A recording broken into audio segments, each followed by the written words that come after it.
Salut! În continuare, vă voi prezenta o mască de protecție, un accesoriu tratat de multe ori cu superficialitate, fiind ales doar după criteriul financiar. Cel mai ieftin, lucru nefiresc dacă te gândești mai atent. În procesul de sudare cu arc electric apar o serie întreagă de elemente potențial periculoase. Strop de metal topit, gaze toxice și o mulțime de radiații foarte puternice în mai multe spectre: ultraviolete, infraroșii, lumină vizibilă intensă sau radiații electromagnetice. Astfel, suntem expuși unor pericole, fie imediate, cum sunt arsurile pielii sau ale ochilor, intoxicații, alergii sau întârziate, mai grave, prin expunere repetată, de exemplu cancer de piele sau pulmonar. Masca de protecție ProHealth LY800H este o mască automată pe care o recomand atât profesioniștilor cât și celor care sunt la început și vor să învețe în condiții de siguranță. Montajul suportului pentru cap este simplu, acesta fiind prevăzut cu o mulțime de reglaje care îi permit să se adapteze corect particularităților anatomice ale fiecăruia dintre noi. Atât suportul cât și masca sunt fabricate din materiale de calitate, cu elasticitate optimă, rezistente la uzură și șocuri, chiar și la temperaturi scăzute. Această mască se remarcă prin câmpul vizual foarte mare, cea mai bună claritate optică și o mulțime de reglaje pentru diverse situații. Masca are un finisaj lucios, de bună calitate, fără alte elemente grafice. Filtrul de protecție are dimensiuni foarte mari, oferind un câmp vizual larg, cu o claritate impecabilă. Masca are cea mai înaltă clasă de calitate optică posibilă, clasa 1111. Butoanele sunt poziționate în exterior, au dimensiuni generoase și pot fi acționate fără dificultate cu mănușile de protecție în mâini. Masca poate fi utilizată ca echipament de protecție pentru sudură, tăiere și polizare, având funcții speciale pentru fiecare operație. Acestea se selectează ușor cu ajutorul unui comutator poziționat în exterior. Pot fi reglate fără trepte sensibilitatea, nivelul de închidere și întârzierea la revenire.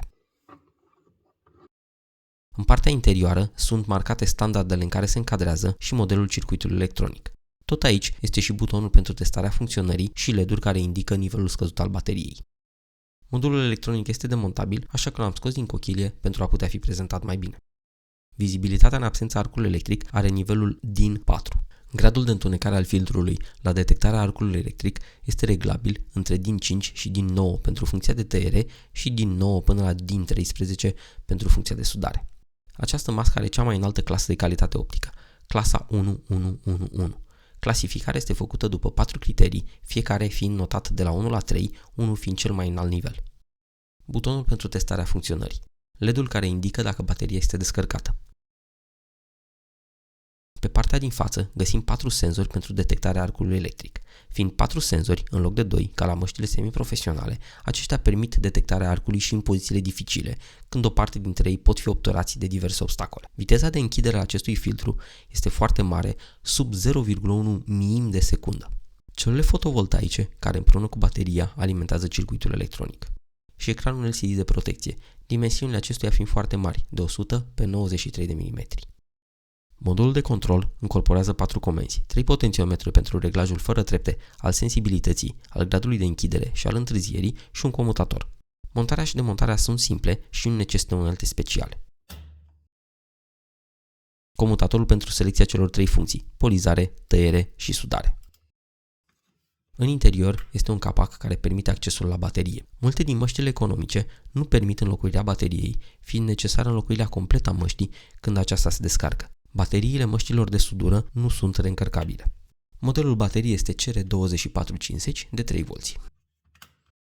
În aceste secvențe se poate observa viteza de închidere la detectarea arcului electric, precum și claritatea la care se vede zona de lucru.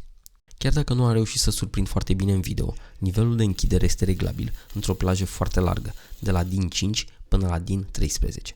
Pentru a înțelege corect, aveți în vedere că atunci când nu este pornită, nivelul de închidere este clasificat DIN 4. Vizualizarea zonei de lucru fără mască pentru comparație.